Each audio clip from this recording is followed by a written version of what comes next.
Game of Thrones has an extensive and high-quality rogue gallery.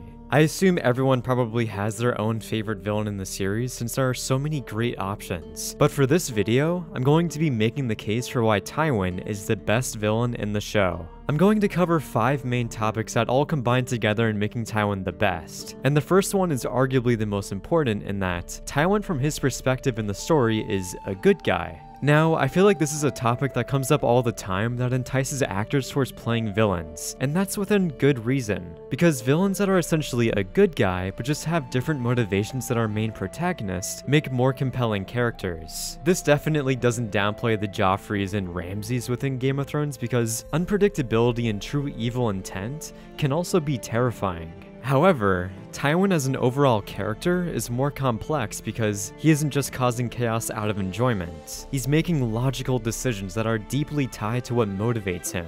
So looking at Tywin's actions, he surprisingly doesn't do much bad things from his perspective. Truly the only bad acts he did was setting the Riverlands on fire, which is understandable because it's wartime, and the Red Wedding, but his reasoning for doing so does make sense, and he saved lots of lives by ending the war. Albeit, he obviously did it in a bad way. And he also hates Tyrion, but I wouldn't blame him from how much he disgraces the Lannister name. So because Tywin isn't going out of his way to cause harm and just wants a stable realm that isn't in constant rebellion, it makes his character more real and relatable. We establish a deeper connection with Tywin because we understand his goal and it's not compromised by constant heinousness. This allows the audience to build sympathy and empathy for him, and is essentially why, despite being a villain, there's a lovable aspect to him. Part of that reason is Charles Dance's performance, which I'll get into later, but the writing for the character is pitch perfect. A father trying his best to strengthen his family name and is constantly rectifying all the mistakes made by his children and grandchildren. Like, the bad things he's done wouldn't have been necessary had his family not have made those issues so prevalent. I think a great set of scenes that helps with sympathizing with Tywin and helps the audience look past some of these bad acts is his time with Arya. Them bonding together brings out an aura of levity for Tywin, which is also ironic because he never gets this feeling when interacting with his own children, and quite the opposite in fact. But with Arya, we peel back the curtain of Tywin's strict and hard persona of being a commanding leader, and we see a thoughtful and caring man who surprisingly is so interested in his cupbearer. I feel like during this showcase, if Tywin was much more vile towards Arya, maybe she would have tried to assassinate him, even though the window was very small to do so.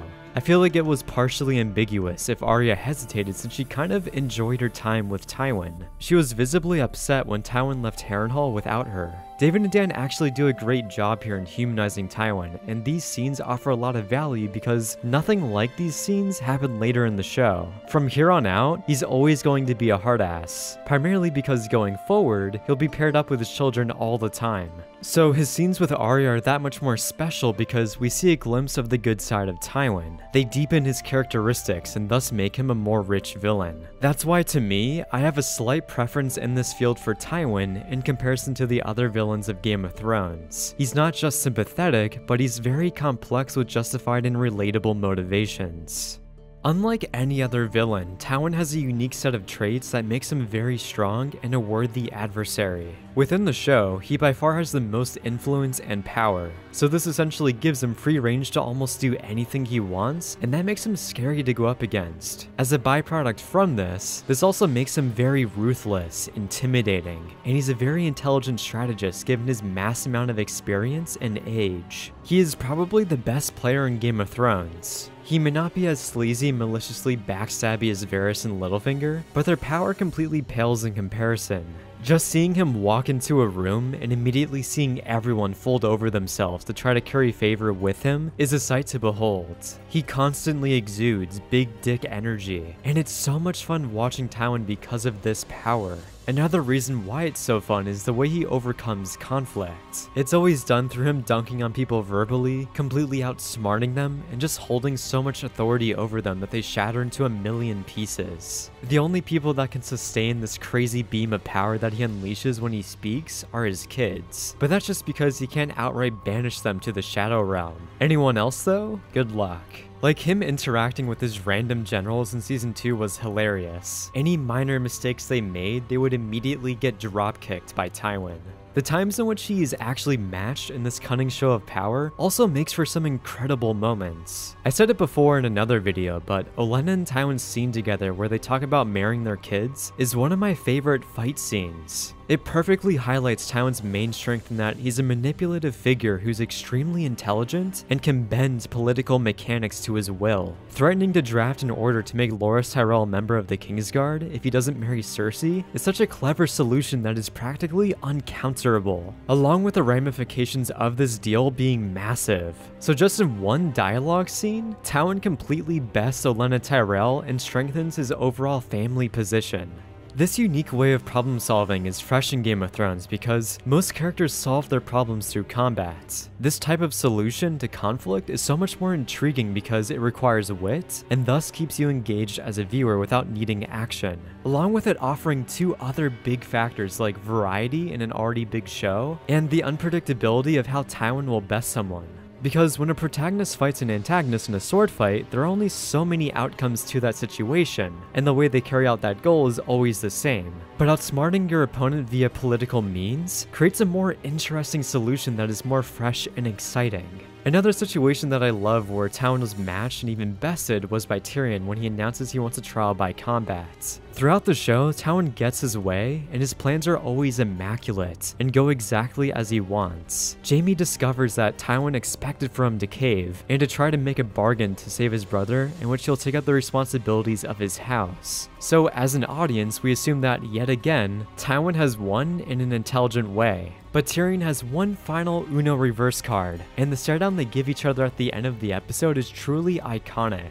It visually shows that they are true rivals, and Tyrion, given how smart he is, can really challenge his father. Plus, his added immunity of being his son allows for this intellectual battle to be more engaging since Tywin can't outright get rid of him. That's why their scenes together are definitely my favorite in the show, and I'll go into more detail about them in a bit. But briefly going into the ending of Tywin's character, it's a plain and simple masterpiece from a writing standpoint. It's a perfect ironic event given the character at hand, and the fact that it's carried out by Tyrion explodes the scene with so much emotion and release of tension. So much buildup for Tyrion has led up to this moment that it makes it a monumental death scene despite it happening in the shitter. I really can't imagine a better place for this type of villain to die. But yeah, as a villain, Tywin's characteristics and the way he overcomes conflict with them makes him so engaging. And given those characteristics, the way he dies is outstanding.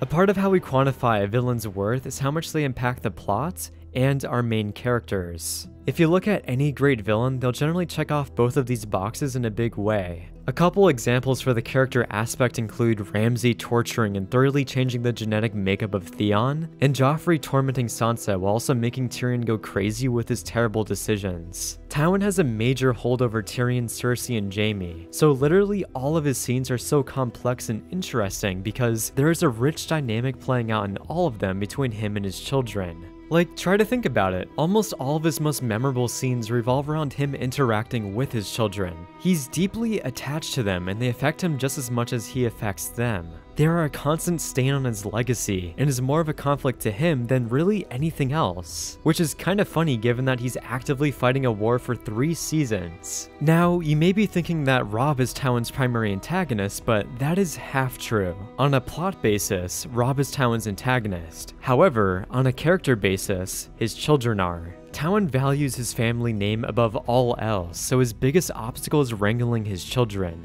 Tyrion is a constant disappointment and an embarrassment to the Lannister name. Cersei is tired of being disrespected and no longer wants to do as she's told. And Jaime refuses to progress the family name with handsome children. Imagine wasting those godlike genes, holy shit. So because Tywin affects multiple main characters drastically, it makes him extremely important within the story. He sends them down massive character arcs and is the main obstacle for all of them, and in overcoming him, they evolve as characters. Like Cersei standing up to Tywin and threatening to go public with the vile news of incest, releasing her from his grip and giving her freedom, Tyrion killing his father and finally escaping the emotional turmoil and manipulation ensnaring him his entire life. And Jaime finally being able to live a life of his choosing without his father breathing down his neck. So in terms of all of the villains, Tywin has the largest reach in terms of character impact. because villains are generally more focused and will specialize with challenging one character. But Tywin, he juggles 3 successfully while also dealing with other characters briefly. A part of why some villains may come across as dull, like Euron Greyjoy, is that they don't challenge anyone on a character level. There's no deep insights the characters have to evaluate about themselves in overcoming him, so they never change as characters from said conflict. He's just there to carry out certain plot points and to supply a superficial obstacle for the good guys to overcome. To be fair though, some villains physically just can't accomplish this, since it wouldn't make sense within the story to have the villain and protagonist regularly have scenes together. That's why I think some villains like Cersei became shallower in Season 8 because they didn't have any protagonist to interact with. The first 4 seasons because of this was just writing brilliance in which you had a perfect mixture of protagonist and antagonist in a single space. It was a constant hurricane of conflict, and Tywin was in the eye of the storm.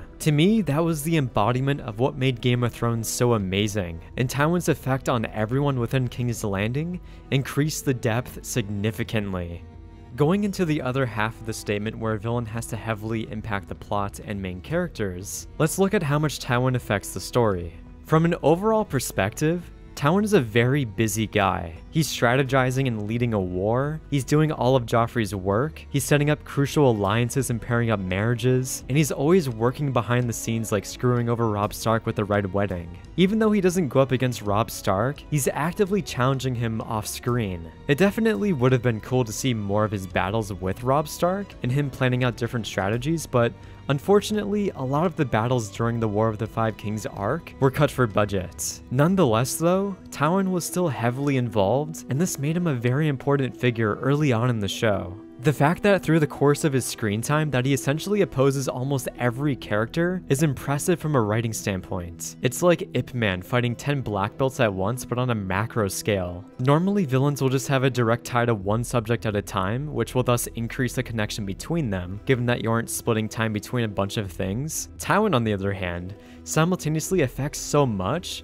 but he never feels overextended. The writers expertly utilize Tywin where it matters most, and a lot of that time is with his kids. His macro problems don't require many scenes, or could also be done efficiently, like discussing the war and then transitioning into a more personal moment with his children, like in Season 1. It creates a great sense of efficiency with the character and how they influence different parts of the show, and it never feels like Tywin is being underutilized. Like a really smart example of efficiency is Tywin carrying out his work of Hand of the King, where he's writing a letter, but he's doing so while Cersei is visiting. So this creates a statement that Tywin cares more about writing a letter than his own daughter. It's extremely disrespectful, and it knocks out 2 birds with 1 stone. Along with it returning later on in the show where Cersei does the same tactic against Olenna Tyrell. The fact that Tywin affects so much of the show I think increases his value as a villain. It makes him more significant since anything and everything he does carries so much weight and causes ripples throughout the entire world of Westeros. The larger the impact they have, the better, and Tywin created a massive tsunami with the Red Wedding. Really, the only other villain that comes close in this regard is Joffrey killing Ned Stark, and that completely shattered the realm, and the Red Wedding did the same. However, I think Tywin consistently keeps his pressure on the whole world more than Joffrey does.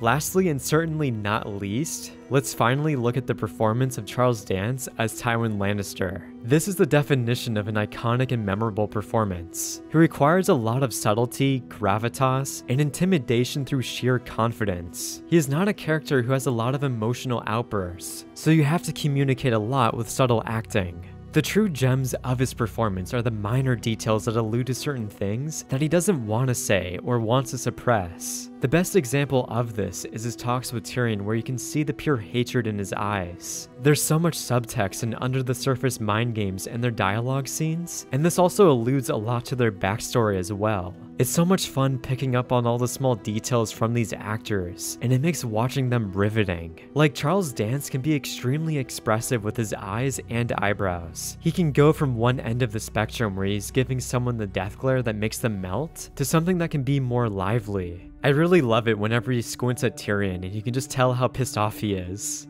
Charles Dance also paces character beats really slow and allows them to build for dramatic suspense. He kinda turns it into a power play as the opposing character awaits in fear about what he's going to say. It allows his piercing glare to sink in longer and get under their skin, thus breaking them down. A good example of this is whenever he puts Joffrey in his place. He slowly tears into his soul with his death glare, and then rips out his heart when he finally delivers his gut-wrenching line. This I think elevates the menacing factor of Tywin and makes him an even stronger villain. This slower paced delivery also gives him an air of higher class, which upgrades his badass degree. He's never groveling or breaking up to reduce his strong overall composure, and very, very rarely does he ever show his emotions. I think only once in the show does he actually break down, and that's when he admits his true disdain towards Tyrion.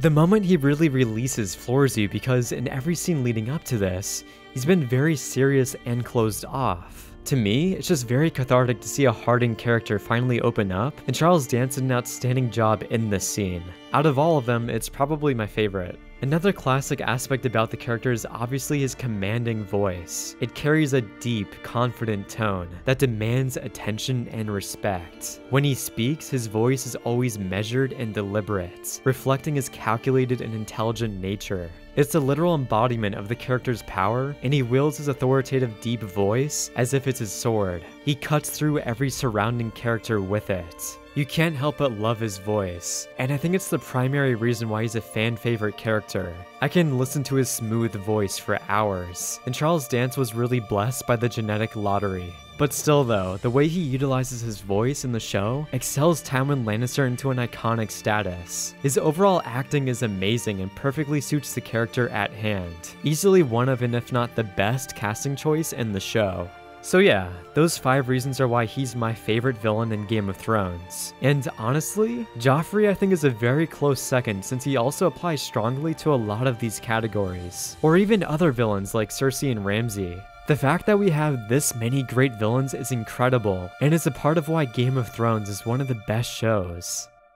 I quickly want to announce a few big things to this channel. Firstly, I started a Patreon since my channel is currently demonetized, so if you want to support me at all, that would be insanely generous, and you'll get rewards in return. I also started a Discord server for the channel where I can get to know you guys more and discuss things like movies and shows, and in general grow this community. Then lastly, I'll try to start streaming once weekly. I'll actually be streaming right now as this video is live if you're here within the first few hours, and I'll be using a face cam. So if you're curious what I look like, then come in and drop a follow and we can talk about whatever you want. Links to all of these will be in the description, and thank you in advance if you choose to engage further with the channel.